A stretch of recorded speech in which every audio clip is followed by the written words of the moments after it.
গত 12 বছর আমি একটাই কাজ করেছি, সেটা হচ্ছে রিসার্চ। রিসার্চই আমার প্যাশন, এটাই আমার প্রফেশন। এই 12 বছরের ক্যারিয়ারে আমি দেশ থেকে ক্যারিয়ার শুরু করেছি, তারপর সুইডেনে চলে গিয়েছি মাস্টার্স করতে, সেখান থেকে অক্সফোর্ডে পিএইচডি, সেখান থেকে এই রিসার্চের কারণেই কিন্তু আমি অস্ট্রেলিয়াতে পিআর পেয়েছি, অস্ট্রেলিয়াতে সেটেলড হয়েছি। আজকে রিসার্চের কারণে আমার একটা ক্যারিয়ার রয়েছে সুন্দর, আমার একটা মাথা গোঁজার ঠাঁই রয়েছে, একটা কমফোর্টেবল লাইফ রয়েছে। সো এই 12 বছরের রিসার্চ আমাকে অনেক কিছু দিয়েছে, অনেক কিছু শিখিয়েছে। এবং শুধু আমি না, আমার চারপাশে অন্যরা যারা আপনার রিসার্চে ক্যারিয়ার বিল্ড করেছে, তাদের জীবন থেকেও, তাদের ক্যারিয়ার থেকেও আমি অনেক কিছু অ্যানালাইসিস করে শিখেছি, বুঝেছি। সো আজকের ভিডিওতে আমি রিসার্চের গুড, ব্যাড অ্যান্ড কিছুটা আগলি সাইড নিয়ে আলোচনা করতে চাই, যাতে এটা আপনাকে সাহায্য করতে পারে। এবং অ্যাট দ্য সেম টাইম কিছু মানুষ রিসার্চ করতে গিয়ে ঝরে গিয়েছে, যাদের অনেক পটেনশিয়াল ছিল, তারা সেভাবে গ্রো করতে পারেনি, কেন পারেনি, সেই জিনিসগুলো থেকে আমার যে ধারণা, আমি সেগুলো আপনাদের সাথে শেয়ার করব, যাতে ওই পিটফলগুলো আপনারা অ্যাভয়েড করতে পারেন। এবং আপনি যদি রিসার্চে আগ্রহী হন, তাহলে যেন আপনার একটা খুব ভালো একজন আপনি রিসার্চার হতে পারেন, এবং অ্যাট দ্য সেম টাইম এটা যেন আপনাকে একটা সুন্দর জীবন প্রদান করতে পারে। সো আর কথা না বাড়িয়ে লেটস মুভ অন। ফার্স্ট যেই বিষয়টা নিয়ে আমি আলোকপাত করতে চাই, সেটা হচ্ছে you need to start early.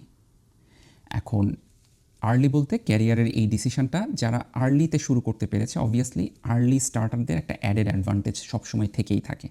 আপনি আপনার চারপাশে যারা তখনও ভাবছে, চিন্তা করছে, তার থেকে যদি আপনি একটু আগে ডিসিশন নিয়ে আপনি যদি কয়েক ধাপ এগিয়ে যেতে পারেন, যে কোনো একটা দৌড় প্রতিযোগিতায় আপনি যদি একটু আগে থেকে শুরু করতে পারেন, এটা কিন্তু আপনাকে আসলে অ্যাডেড অ্যাডভান্টেজ দেয়। যদিও আমি বলছি না যে ক্যারিয়ারটা আসলে দৌড় প্রতিযোগিতা বা ইঁদুর দৌড়ের মতো হওয়া উচিত, but it will help you in many ways. আর এটা আমি জানি যে অনেকের জীবনের মানে ক্যারিয়ারের আসলে ডিসিশনগুলো না, জীবনের বিভিন্ন গতিপথ পরিবর্তনের সাথে কিন্তু এভাবে মোড় পরিবর্তন হতে পারে। এবং দেয়ার আর মেনি পিপল যাদের পক্ষে একবারে একটা ডিসিশন নিয়ে ক্যারিয়ারে স্টিক থাকাটা, যেটা আমার জীবনে হয়তো ঘটেছে, অনেকের জন্যই সেটা সম্ভব না। অনেকেরই কিন্তু ক্যারিয়ারের বিভিন্ন মোড় পরিবর্তন ঘটে। এবং আপনার যদি সেই অবস্থা হয়ে থাকে, ডোন্ট ফিল গিলটি যে না আমি তো তাহলে দেরি করে ফেললাম, আমি সেটাও বলছি না। এই স্টার্ট আর্লি, এটা আমি মেনলি তাদেরকে বলতে চাচ্ছি যারা ইনডিসিশন প্যারালাইসিসে ভুগছেন। অনেকের কাছেই ধরেন 2 বা 3টা ক্যারিয়ার অপশন রয়েছে, প্রত্যেকটা ক্যারিয়ার অপশনেই গুড, ব্যাড, আগলি রয়েছে। এবং তারা এগুলো নিয়ে চিন্তা করতে, এটা ভালো লাগে আবার এটাও ভালো লাগে, এটা ভালো লাগে না আবার এটাও ভালো লাগে না, এগুলো নিয়ে ভাবতে ভাবতে আলটিমেটলি তারা কাজটা শুরু করতে পারেন না। এবং তাদের জন্য এই অ্যাডভাইসটা বেশি ইম্পর্ট্যান্ট যে স্টার্ট আর্লি। সেটা আপনি পড়াশোনা হোক, সেটা জব হোক, সেটা দেশের বাইরে গিয়ে আপনার পড়াশোনা হোক, যে কোনো কাজ একটু আর্লি শুরু করলে you will get many advantage. আর অনেক সময় যেটা বললাম যে এই ইনডিসিশনগুলো কেটে যায় যদি if you take the first step. খাতা কলমে তাত্ত্বিকভাবে চিন্তাভাবনা করে অনেকের সাথে কথা বলে আপনি যে জিনিসটা শিখবেন, যে জিনিসটা বুঝবেন, আপনি নিজে যখন কাজটা করতে যাবেন, নিজে যখন ফার্স্ট হ্যান্ড সেটা এক্সপিরিয়েন্স করবেন, এটা আপনাকে যেই ধরনের লেসন দিবে, এটা আপনাকে যেভাবে কনফিডেন্ট হিসেবে গ্রো করবে, অন্য কোনো কিছু আপনাকে সেটা করতে পারবে না। সো আমার ফার্স্ট অ্যাডভাইস হচ্ছে স্টার্ট আর্লি। আর এটার সাথে নেক্সট যে পয়েন্ট আমি একটু উল্লেখ করতে চাই, সেটা হচ্ছে কম্পাউন্ডিং ইফেক্ট। আপনার ক্যারিয়ারের বেস্ট যদি একটা আপনার ইনভেস্টমেন্ট হয়ে থাকে, সেটা হচ্ছে কম্পাউন্ডিং। দেখুন, আইনস্টাইন তো মনে হয় বলেছিল যে compounding is the 8th wonder of the world. আমি জানি না আইনস্টাইন বলেছে কি না, বাট কেউ একজন মানে ইম্পর্টেন্ট মানুষ বলেছে, বাট যেই বলেছে ইট ওয়াজ দ্য রাইট থিং। আসলেই সত্যি যে কোনো কিছুর কম্পাউন্ডিং গ্রোথ। আর কম্পাউন্ডিং কিন্তু লিনিয়ার গ্রোথের মতো না, এটা কিন্তু এভাবে স্টিডিলি গ্রো করে না। কম্পাউন্ডিং অধিকাংশ ক্ষেত্রে খুব স্লোলি গ্রো করে, তারপর কিন্তু একটা পর্যায়ে এক্সপোটেনশিয়াল গ্রোথ হয়। ক্যারিয়ারের ক্ষেত্রে, বিশেষ করে রিসার্চ ক্যারিয়ারের ক্ষেত্রে এই কম্পাউন্ডিংটা খুব ইম্পর্টেন্ট। এবং এই কম্পাউন্ডিং ছিল না বলে আমি দেখেছি যে অনেকের অনেক পটেনশিয়াল থাকা সত্ত্বেও তারা কিন্তু আসলে ক্যারিয়ারে ভালো করতে পারেনি। এবং আমার দেখা মতে যারা আপনার একটা টপিকে বা একটা আপনার নির্দিষ্ট রিসার্চে অনেক দিন লেগেছিলেন, তাদের আলটিমেটলি 10-12 বছর পরে যেই রিটার্ন, সেটার সাথে যারা ওই ক্লাইম্ব করে টুকটাক এখান থেকে জাম্প করে ওখান থেকে জাম্প করে ইনিশিয়াল লাইফে অনেক সাকসেস পেয়েছে, তাদের থেকে এদের রিটার্ন অনেক বেশি। আমার নিজের লাইফে আমি যদি বলে থাকি, আমি কিন্তু এই যে টোটাল 12 বছর, এই টোটাল 12 বছর আমি নিজেকে একজন এপিডেমিওলজিস্ট হিসেবে আমি কিন্তু স্ট্যাবলিশ করার চেষ্টা করেছি। So I have invested a lot of time there. এবং আপনি ক্যারিয়ার ওভাবে বিল্ড করতে পারেন যে আপনি রিসার্চ মেথড ফোকাসড হতে পারেন, অথবা ফর এক্সাম্পল আমার খুব ঢাকা মেডিকেল কলেজের ক্লোজ ফ্রেন্ড, ওর নাম হচ্ছে তুলি। সে হচ্ছে একদম শুরু থেকেই ভ্যাকসিন নিয়ে রিসার্চ করে এবং এখন পর্যন্ত সে ভ্যাকসিন নিয়েই কাজ করে। এই যে গত 12 বছর ধরে, যেহেতু সে আমার ব্যাচমেট, তো তারও 12 বছরের হয়ে গেছে ক্যারিয়ারে, সে একটা টপিকে কাজ করেছে। আই ক্যান সি যে তার রিটার্ন অন ইনভেস্টমেন্টটা কিন্তু অনেক হাই। সেই তুলনায় অনেকে কিন্তু আপনার অল্প কিছুদিন এই প্রজেক্টে, অল্প কিছুদিন ওই প্রজেক্টে, অল্প কিছুদিন আরেকটা প্রজেক্টে এবং খুব জাম্প করে ল্যাডার আপনার ইনিশিয়ালি খুব তাড়াতাড়ি ক্লাইম্ব করতে পেরেছে, কিন্তু একটা পর্যায়ে গিয়ে কিন্তু তারা আসলে স্টাক হয়ে যায়। এবং আমি আমার নিজের ক্ষেত্রে যদি ফিল করি যে আমি আমার ক্যারিয়ারের একটা লিমিটেশন এখানে আপনাদেরকে একটু উল্লেখ করতে চাই, যেটা আমার লেসন। সেটা হচ্ছে আমি মেথোডোলজি ফোকাস করেছি। সো আমি রিসার্চ মেথডে অনেক টাইম ইনভেস্ট করেছি, কোনো একটা নির্দিষ্ট টপিকে না। কিন্তু আমি যখন সুইডেনে কাজ করেছি ক্যারোলিনস্কাতে, তখন আমি ব্রেস্ট ক্যান্সার নিয়ে কাজ করেছি। আমার অক্সফোর্ডের পিএইচডি ছিল ডায়াবেটিস নিয়ে। আমি এখন কাজ করছি কার্ডিওভাস্কুলার বা হার্ট ডিজিজ নিয়ে। এবং এখানে কিন্তু আমার টপিক চেঞ্জ হয়েছে এবং আই ফিল আমার ক্যারিয়ারের একটা বড় লিমিটেশন হচ্ছে এই জায়গাটায়। কারণ আপনি যখন পরবর্তীতে কোনো ফান্ডিং বা গ্র্যান্টের জন্য অ্যাপ্লাই করতে যাবেন, একটা নির্দিষ্ট টপিকে আপনি কত দিন কাজ করেছেন, কত আপনার ট্র্যাক রেকর্ড বিল্ড করেছেন, এই জিনিসটা খুব ইম্পর্ট্যান্ট একটা ভূমিকা পালন করে। যেই জায়গাটা আমি মনে করি যে এটা আমার একটা বিশাল না হলেও বেশ বড় একটা লিমিটেশন।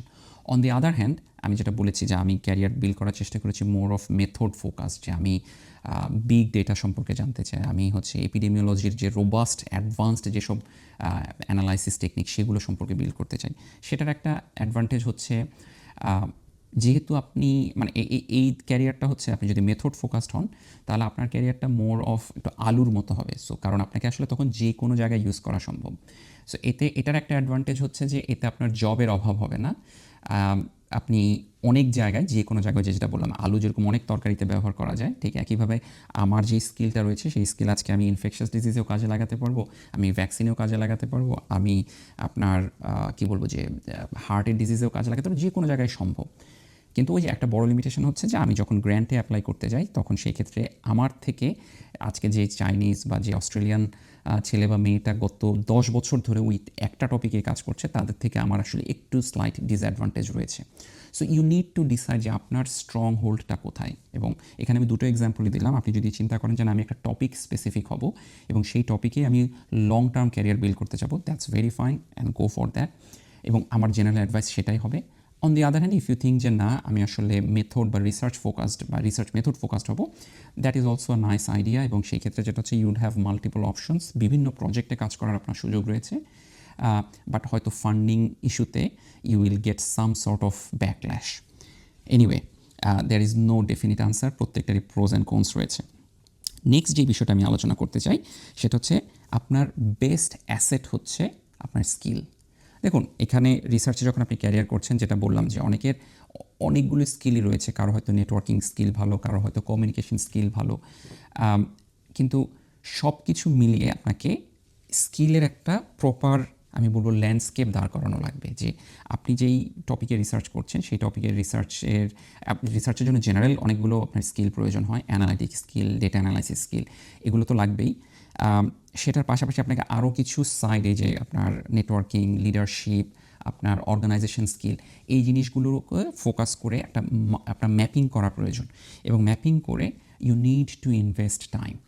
এবং স্কিলগুলো এমন না যে আপনি চট করে একটা কোর্স করলেন, একটা ডিগ্রি করলেন, একটা সার্টিফিকেট নিলেন, আপনার স্কিলটা অ্যাচিভ হয়ে গেল। দ্যাটস অ্যাবসলিউটলি রং। এবং এই জায়গায় আমি একটা খুব বড় ভুল সবাই যেটা করে থাকেন সেটা এখানে ফোকাস করতে চাই। অনেকেই ভেবে থাকেন যে স্কিল অর্জন করার একমাত্র উপায় হচ্ছে সার্টিফিকেট অর্জন, এবং পিপল আর মোর ফোকাস যে কার কয়টা সার্টিফিকেট আছে। Please don't bother about certificate. আমি পিএইচডি শেষ করেছি, 5 বছর হয়ে যাচ্ছে। এই 5 বছরে কেউ একজন আমার কিন্তু পিএইচডির সার্টিফিকেট কখনো দেখতে চায়নি, কেউ আমার মাস্টার্সের সার্টিফিকেট দেখতে চায়নি। হ্যাঁ, রিক্রুটমেন্টের সময় আমাকে জমা দিতে হয়েছে, বাট ওইটা ছাড়া সবাই যে জিনিসটা আমাকে আলটিমেটলি জবের জন্য নিয়েছে বা যে কোনো রিসার্চ প্রজেক্টে নিয়েছে, সেটা হচ্ছে আমি কতটুকু কাজ জানি। সো আমার স্কিলের উপরে বেসড করে। এবং সবার সব স্কিল থাকবে না, কারো কোনো স্কিল একটু হেড স্টার্ট থাকবে, কারো কোনো স্কিল একটু কম থাকবে। যেমন আমি মনে করি আমার নেটওয়ার্কিং স্কিল, আমার লিডারশিপ স্কিল এবং অর্গানাইজেশন স্কিল, এগুলো আমার একটু কম রয়েছে। অন দি আদার হ্যান্ড, আমার কাছে মনে হয়েছে আমার অ্যানালাইটিক স্কিল, আমার র্যাশনাল থিঙ্কিং, এই জিনিসগুলো আমার খুব ভালো কাজ করে। ডেটা অ্যানালিসিস স্কিল আমি খুব ভালো পারি। তো over the time I am trying to build যেসব জায়গায় আমার হচ্ছে যে একটু ল্যাকিংস রয়েছে। এবং এই জায়গায় আপনাকে আসলে একজন স্নাইপার হিসেবে চিন্তা করা লাগবে। আপনি চিন্তা করবেন, আর্মিতে যারা স্নাইপার থাকে, স্নাইপারদেরকে কী কাজ থাকে, একটা স্নাইপার গান নিয়ে অনেক দূর থেকে শ্যুট করে। So you need to decide যে আমার এগুলো হচ্ছে মেইন স্ট্রেংথ, যেগুলো হচ্ছে আমার স্নাইপার গান, যেগুলো, যেমন আমার ক্ষেত্রে যেটা বললাম, আমার ক্ষেত্রে big data, epidemiology, statistics, these are my sniper guns.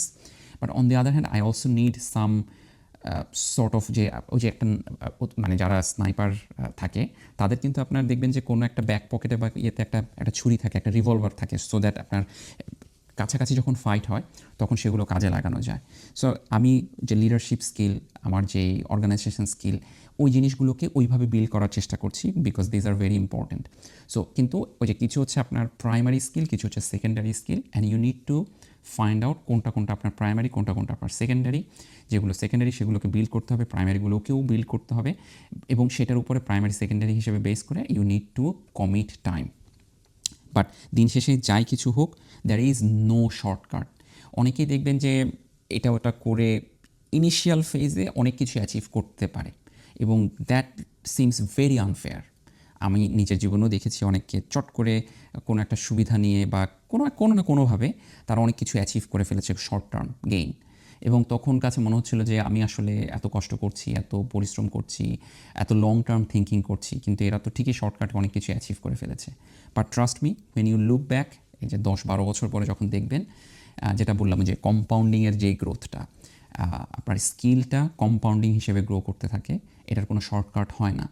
এবং আমি দেখেছি, শুধু আমার জন্য না, আমি যাদেরকে সফল হতে দেখেছি রিসার্চের ক্যারিয়ারে, সবাই লং টার্ম ইনভেস্টমেন্ট করেছে তাদের নিজেদের স্কিল ডেভেলপমেন্টে। কেউই শর্টকাট বেছে নেয়নি। শর্টকাটে আপনি অনেক কিছু অ্যাচিভ করে ফেলতে পারেন, ফেসবুকে স্ট্যাটাস দিয়ে অনেক বাহবা করাতে পারেন, বাট যেটা বললাম যে career is a very long game, হ্যাঁ, এবং সেই গেমে আপনার জন্য স্কিল এবং লং টার্ম ইনভেস্টমেন্টটাই হচ্ছে সবচেয়ে ইম্পর্টেন্ট অ্যাসেট। আচ্ছা, নেক্সট যেটা ইম্পর্টেন্ট পয়েন্ট সেটা হচ্ছে you need to find a mentor. Mentorship is really important. মানে এটা আসলে, এবং আনফর্চুনেটলি আমি বলবো যে বাংলাদেশে আমরা যারা রিসার্চে ক্যারিয়ার বিল্ড করি, আমাদের সবচেয়ে বড় একটা ল্যাকিংস হচ্ছে আমরা উপযুক্ত মেন্টর খুঁজে পাই না।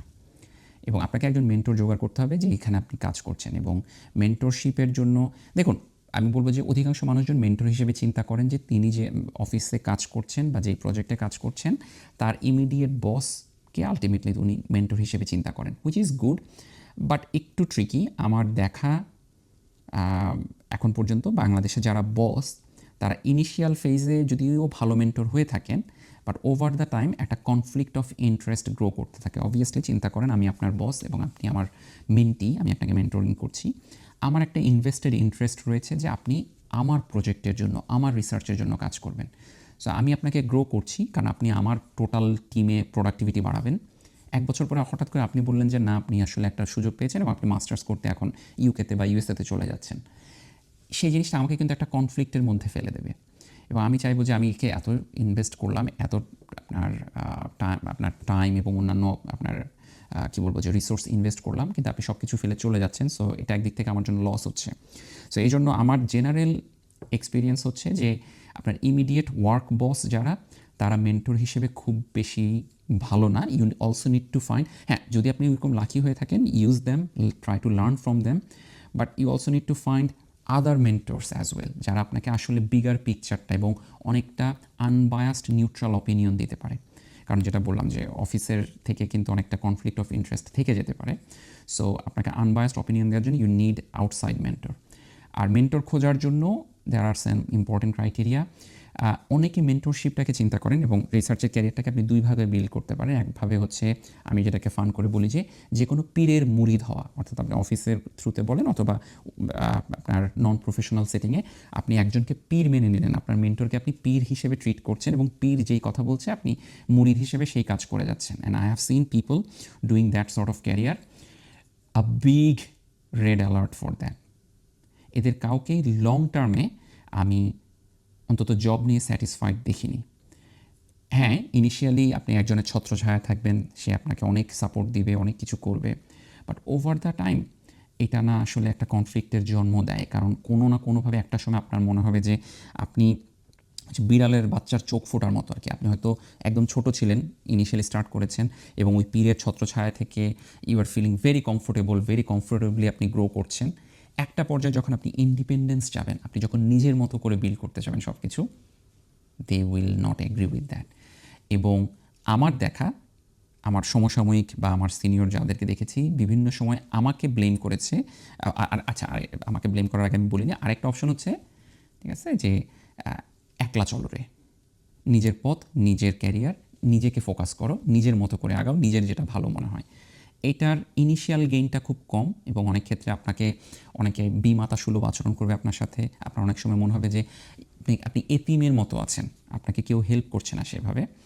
But in the long run এটা আসলে হেল্প করে। যেটা বলছিলাম, আমি আসলে এইভাবে ক্যারিয়ার বিল্ড করেছি। আমার কোনো মেন্টর, কোনো পীর ওইভাবে মানে পীর টাইপের মেন্টর ছিল না। I had lots of mentors, কিন্তু কারো কাছে আমি ওই যে সব কিছু বর্গা দিয়ে, সব কিছু জলাঞ্জলি দিয়ে শুধু আপনারই হয়ে খাটবো, I was never into that. এবং এই জন্য অনেকে আমাকে বলতেন যে হ্যাঁ দেখো শাওন তো এভাবে এভাবে চলে যাচ্ছে, ও তো আসলে টিম প্লেয়ার না, ইত্যাদি ইত্যাদি। আমাদেরকে দেখো, আমরা এখানে পড়ে আছি, আমরা অনেক দিন ধরে কাজ করছি, আমরা এত ডেডিকেটেড। এত বছর পরে আমি সবাইকে দেখেছি দে আর অল, আমি অল বলছি, ঠিক আছে, এবং আমি যতজনের ডেটা দেখেছি তাদের কারোই ওই পীরের সাথে তাদের সম্পর্ক ভালো নেই। তারা সবাই পীর থেকে সরে এসেছেন, কারণ যখনই তারা নিজের মতো করে কোনো কিছু করার চেষ্টা করেছেন, পীর সেখানে বড় একটা বাধা দিয়েছেন।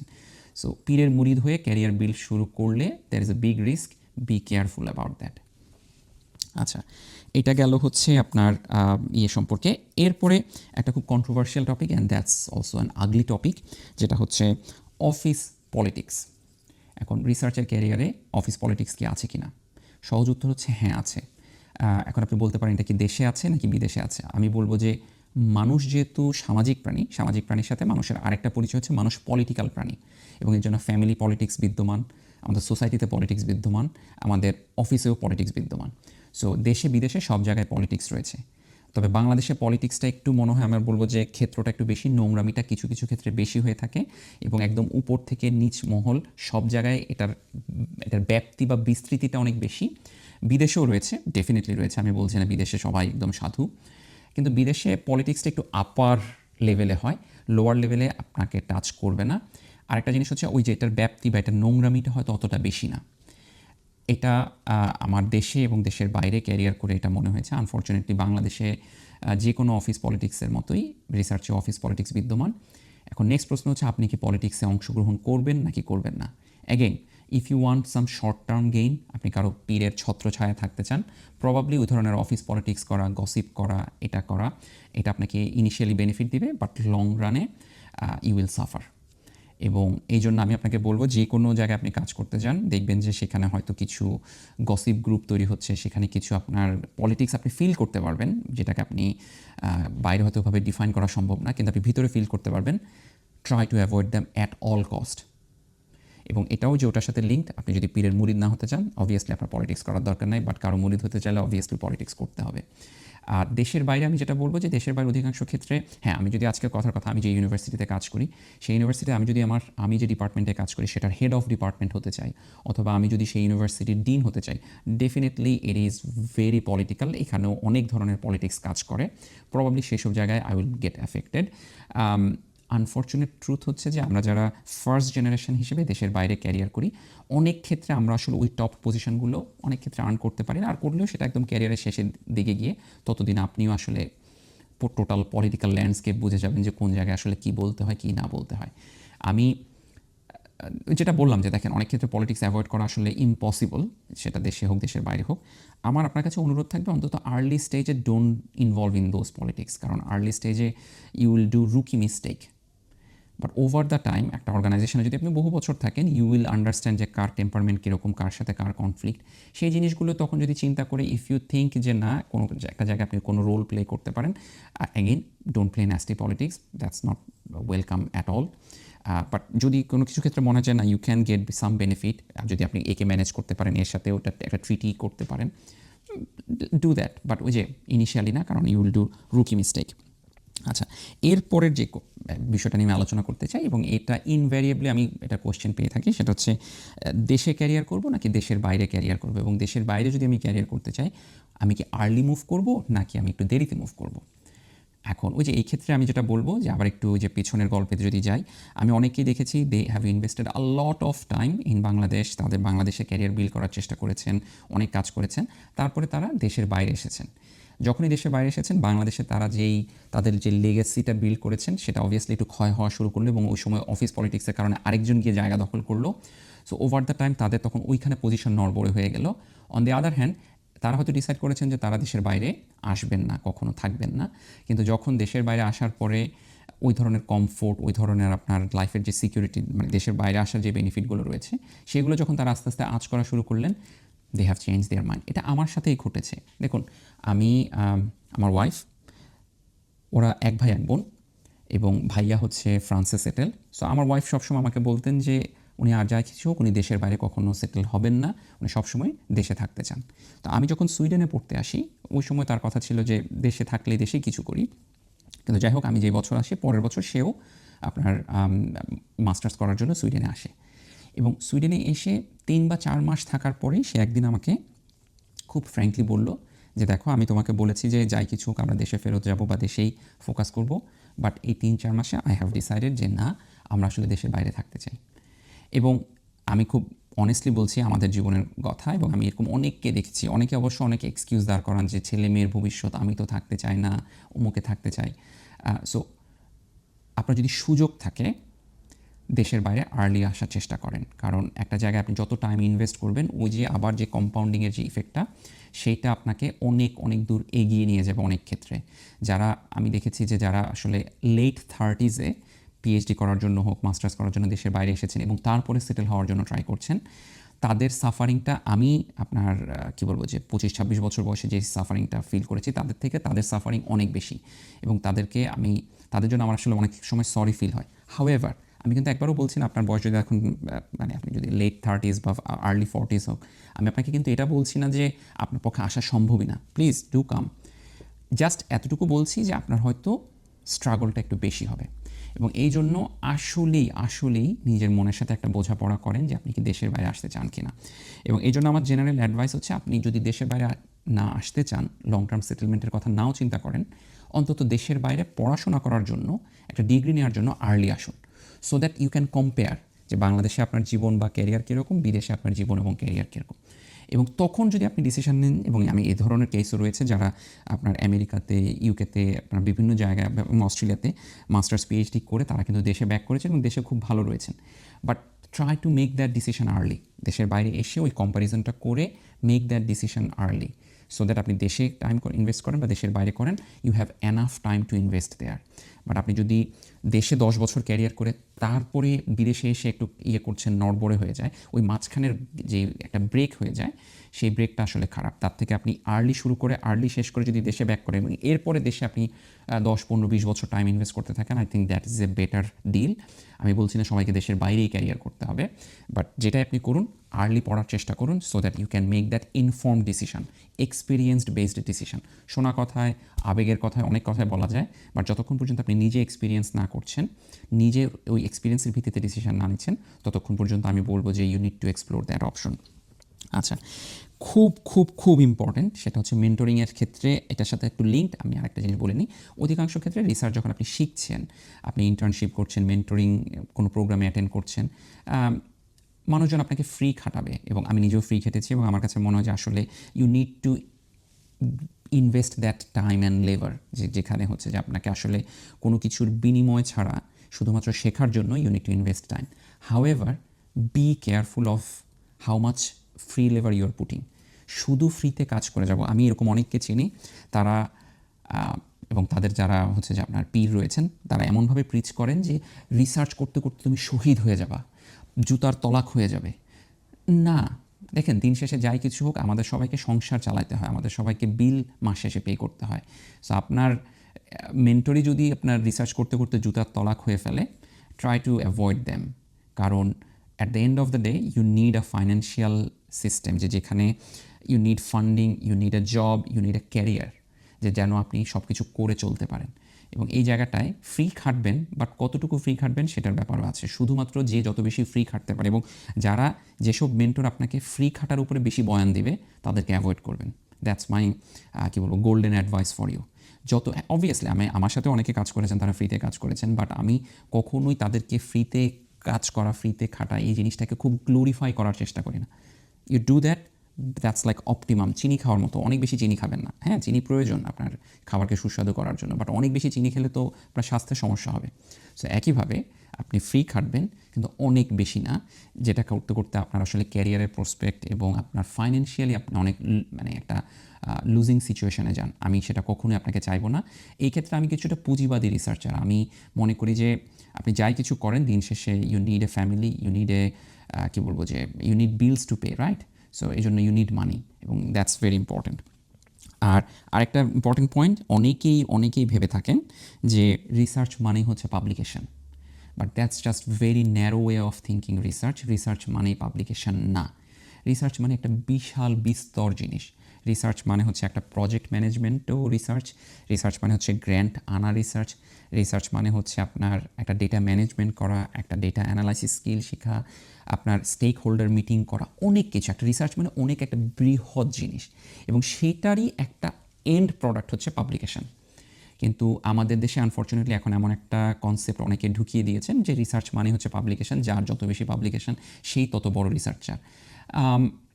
যেটা হচ্ছে যে আসলে জিনিসটা একদম যে রং সেটাও আমি বলছি না। Yes, your number of publication is an indicator যে আপনি কত ভালো রিসার্চ করছেন, বাট শুধু নাম্বার বা শুধু কোয়ান্টিটি কিন্তু ম্যাটার করে না। Quality speaks higher than quantity.